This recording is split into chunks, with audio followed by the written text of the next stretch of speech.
Earlier in this hour, we showed you the almost indignant reactions some people have to the super-developed physiques of the bodybuilders. Michelangelo's David used to be the classic model of male perfection, but now today's modern muscle men are challenging that ideal. Well, we're going to show you what bodybuilding is all about, and then you can decide which looks better to you.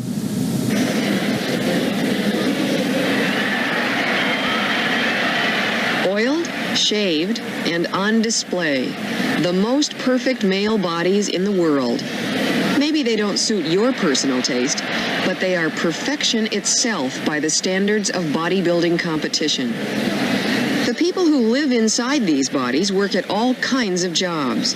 Chiropractor, nightclub owner, football player. All are in daily physical training. They travel the world in pursuit of titles such as Mr. World, Mr. Universe, Mr. Olympia. Each one hoping to be adjudged the perfect man.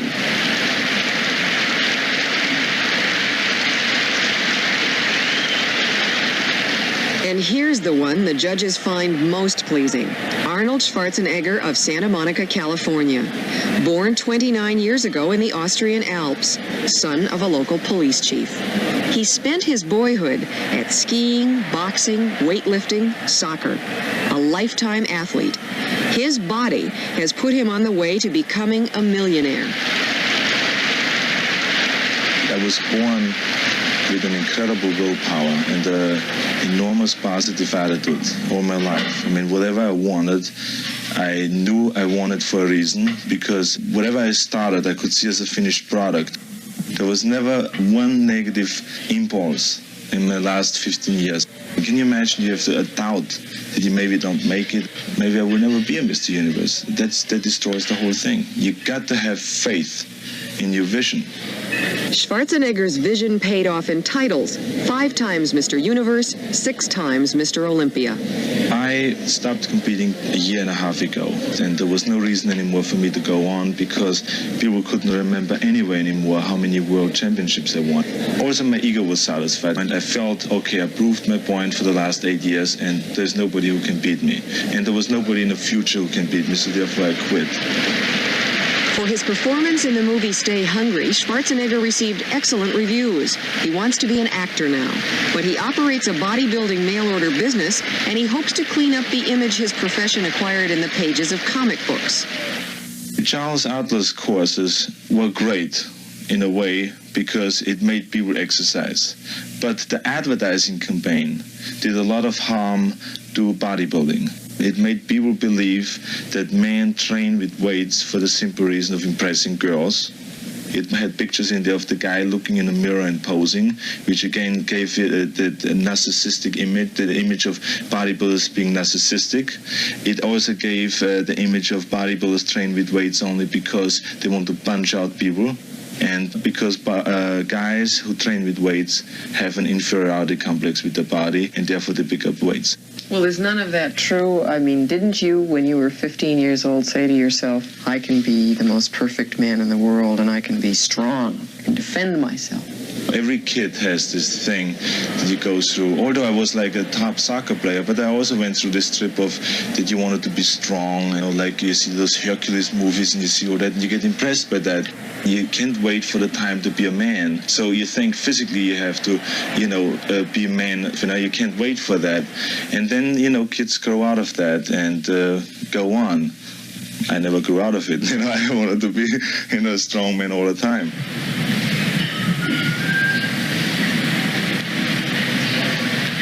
Why are bodybuilders always looking in mirrors? By looking in a mirror, you can find out what is missing in your body. If you should improve one area, or if you should work harder in one area, or if you do an exercise the right way. The specific exercise was for the outside biceps, which is this area right here. Then we do exercises for the inside and exercises for the back arm, and hundreds of exercises. It's for a specific muscle, and right, you know exactly. that. Are you thinking about that muscle? Oh, yeah. The mind is right in the muscle. That's the only way to do it, What are you thinking? Well, you think about making the muscle grow or making it stronger. You meditate in, you think about mountains and all kinds of things, just to make the muscle grow. It's a kind of a feeling which is hard to explain because, you got to go through it to experience it. And all I can say is that, you get addicted to it because it feels so good. And it feels good being in shape. It feels good that your whole body is connected and the mind and body works perfect together. Is it the kind of thing that I could do? Oh, yeah, sure. Any person can do it at any age. If it is a woman or a man, it makes no difference. A woman does not get muscles like a man because they have not the male hormones. And therefore, the body will get firm, but will not get muscular the same as a man's body does. Weight training, contrary to popular myth, doesn't make a body muscle-bound. It increases flexibility and it makes you strong. If you want to compete, it isn't just a matter of lifting a weight. It is reaching toward a physical state called the pump. Pumping up fills the muscle with oxygenated blood. It is concentration, timing, and exertion in a precise workout. It hurts getting there, but they say once you're there, the sensation is almost incomparable. It sounds and has been described as something almost sexual. Yeah, you can, some people describe it as sexual, some people, whatever is the best way of describing it. I described it many times as that because that's what most people can relate to, is something sexual, so that's why I sometimes say it, for me, pumping up in a gym and having a good workout is maybe the same thing as, having sex with a woman or something like that because, then people say, wow, they must be really feeling good. When you are working out, are you turning fat into muscle? No. There's no such thing. Fat doesn't turn into muscles and muscle doesn't turn into fat because these are two different cells in the body. One cell doesn't turn to the other one. That's why it's also wrong when a lot of people say that when you stop working out and you get 40 or 50 years old, your muscles will turn to fat. It can't happen. What can happen is your muscle cells can decrease and maybe fat cells can increase, but one cannot turn to the other. Can you really change the shape of your body with bodybuilding at any age? Yeah, at any age, definitely. Dear me, all that anxiety we've all felt because we didn't look like the Playboy centerfold girl. Could I look like the Playboy centerfold girl? To me, you look it already. Thank you, Arnold, but please tell me the truth. Is this possible? Everybody can reach 100% of their potential. There are certain women, for instance, who do not have naturally the potential of getting big busts. So obviously, they maybe will increase 2 or 3 inches on their bust from weight training, but they will not increase 10 inches. So that's what I'm saying. You can improve, but you cannot, just change it that much. How did you decide on that form that we now know as Arnold Schwarzenegger? Way back when I started training, I visualized what my body should look like to be the best in the world. And then when I had this vision in front of me all the time, I then could go after that. You have to have the kind of a mind as a sculptor has, because a sculptor has to do the same thing. He has to look at his art and say, well, it's still not in proportion. I have to take a little bit away here, or I have to put more on here to make it get into proportion. And the same a bodybuilder has to do with his body. When in training for competition, Schwarzenegger used to lift between 50 to 60 tons each day, building his body to suit a list of 20 contest criteria. Judges are looking for such things as proportion, symmetry, definition, and separation of muscles. In order to make it, you said, in bodybuilding, you try to keep your emotions as low as you can. You want to protect yourself so nothing can get to you. When you want to be a champion, you have to be very cold. I'm quoting you, very cold. Well, okay, I have to explain to you that this means that especially the 2 or 3 months before a competition, you should keep your emotional level to a low. When you get involved, for instance, 2 months before a competition with a woman, and you fall in love, and that energy, falling in love, takes away from your energy in a gymnasium, then obviously that's going to hurt your progress. So therefore you have to again find out, or ask yourself, what do you want in your life? Do you want to fall in love? Do you want to be married? Do you want to have children and go on with the everyday life like all the other millions of people do? Or do you want to be the one person who is the best? So therefore you have to cut this off and go your road and don't go sidetracked. Stay cold. I don't want to get too personal, but do you mean to say that when you go cold 2 months before a competition, does that mean no sex either? No. I never cut out my sex life. I mean, that never was one very important thing always for me. Do you find that that the women that you're attracted to have perfect bodies too? No, not at all. I get turned on over all kinds of different women, you know. Very beautiful women sometimes feel that they're admired for the wrong reason. Does that happen to you? If they just want me for my body, it's great, you know. I get the same satisfaction out of it, you know. I mean, there's no sexual relationship that I have with a woman that she gets everything out of it and I nothing. So I'm perfectly satisfied if she just wants me for my body, you know. You don't mind being a sex object? No, not at all.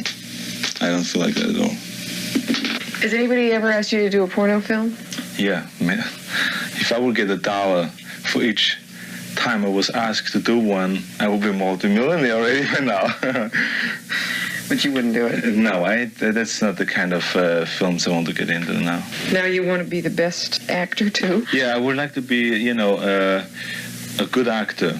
Aren't homosexuals attracted to bodybuilders? I'm sure that many times homosexuals do approach you indirectly or directly. How do you feel about that? I don't feel negative about it. I don't feel anything about it really, because it's understandable, you know, if somebody is a homosexual, that he will be attracted to that kind of a body. But you see, a lot of people think that bodybuilders are homosexuals.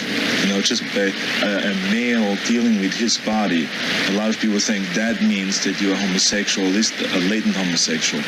Generally, we don't look at the male body and say, that's perfection. Mm-hmm. I mean, the male body has never been in vogue. Should it be? Yeah, I think you should do the same thing with the male body as with the female body, of course. But like I said, you know, the male body was not something that attractive to look at. I mean, people always looked at the male body and said, well, it should not be exposed. You know, it should be hidden away. It is always, people are always kind of... male is always kind of scared of exposing the body or dealing with the body, because just it was always a female's job to, you know, to deal with the beauty and to deal with the body. And the male was always just, you know, hiding away. And I think it will change slowly here. What happens to the perfect man once he drops out of bodybuilding competition? Arnold Schwarzenegger runs every day and he works out for an hour at the gym. When he came to New York last week to help publicize Pumping Iron, a bodybuilding film, he was asked by Jamie Wyeth to pose for a portrait. Since he retired from competition, Schwarzenegger has lost a few pounds and gained a few inches here and there. But he is still being promoted as a man with a perfect body. After this time out for some messages, we'll be back to update some of the stories we've covered on Magazine. Now, if you're interested in learning more about Vince Gironda's approach to bodybuilding, his principles, and all these tips of wisdom that he has, I mean, there's so much stuff that probably hasn't been proven by science, and it will take science to prove or disprove Vince. But to be honest, these 3 books, I believe, which I call the Classic Physique Bundle, are the best books that Vince ever came out with. And they, of course, are the Wild Physique, the Master Series, and the Pro Series. Have a look at it this way. The Wild Physique, I believe, is like the ABCs of Vince Gironda's principles to bodybuilding. He teaches you the exercises and his principles. But how do you put them together? Well, the Master Series is a 14-month program of using all of these principles, all of the diets that Vince came out with, all of the exercises.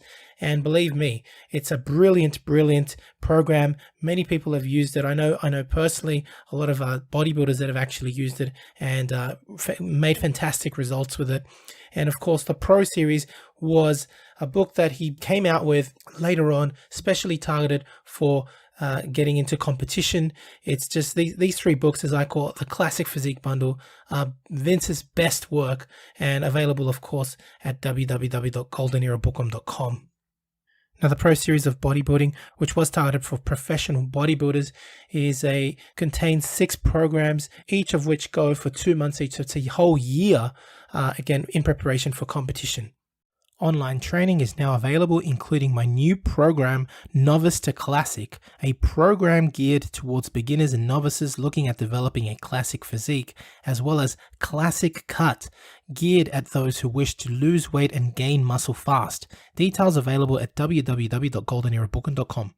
Need a bodybuilding poster for your gym or office? Then check out Ironman Magazine archive.smugmug.com for the highest quality posters on the planet. Scroll through the galleries of all the legends, including greats such as Arnold, Frank Zane, Sergio Oliva, Serge Nubret, Tom Platz, and Larry Scott, and much, much more, and select your poster now. Your favorite YouTube channel, please visit teespring.com/store/Golden Era Bookworm for merchandise, including t-shirts, hoodies, face masks, phone cases, and much, much more.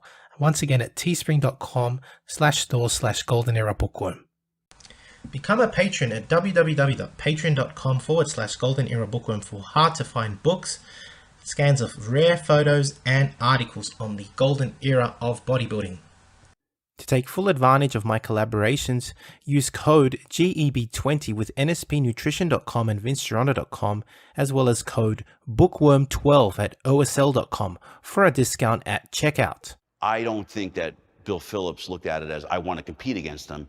I want to destroy them. If they pass legislation basically making any type of food supplement a prescription item, that would be the end, the death of the entire food supplement industry. Take your vitamin pill now. In the 1960s, the sports supplement industry was barely emerging. I think the reason why Joe Weider was so successful was he had Arnold on his side. He wasn't selling supplements. He was in the dream business. Joe Weider was a marketing genius. People would say the promotions or the endorsements back then were cheesy. To me, it wasn't. I loved it. Fitness was taking off. You know, fitness became cool. You had a lot of readers that wanted to be like the stars that they idolized. Bill's strength is his marketing savvy. He's a marketing genius. Got it. It's only vitamin. The right of American citizens to have free access to dietary supplements of their choice. Consult your physician. You might as well consult the next guy you meet on the street. They don't know a damn thing about vitamins and nutrition. The dietary supplement industry became the #2 most regulated industry. Nuclear, dietary supplements, pharmaceutical. We are more regulated than drugs. They come in and you need to allow the FDA. They have jurisdiction. The enforcement is kind of the questionable side of it, and how do they really get a handle on this monster? A lot of people tell me that the dietary supplement industry is completely unregulated. It's the wild, wild west out there. It's a free-for-all. That could not be further from the truth. A dietary supplement is not allowed to have a side effect. I always say the pharmaceutical has to have a minimum of 100 side effects in order for it to be a drug. And now, it's a $40 billion industry and growing. That's the really interesting thing, is the cast of characters from the 80s, when it was kind of iffy, to now when it's a lot more legitimate. They made it sound cutting edge, revolutionary, and different, and I want that. That's cool. We are in this industry to improve our health.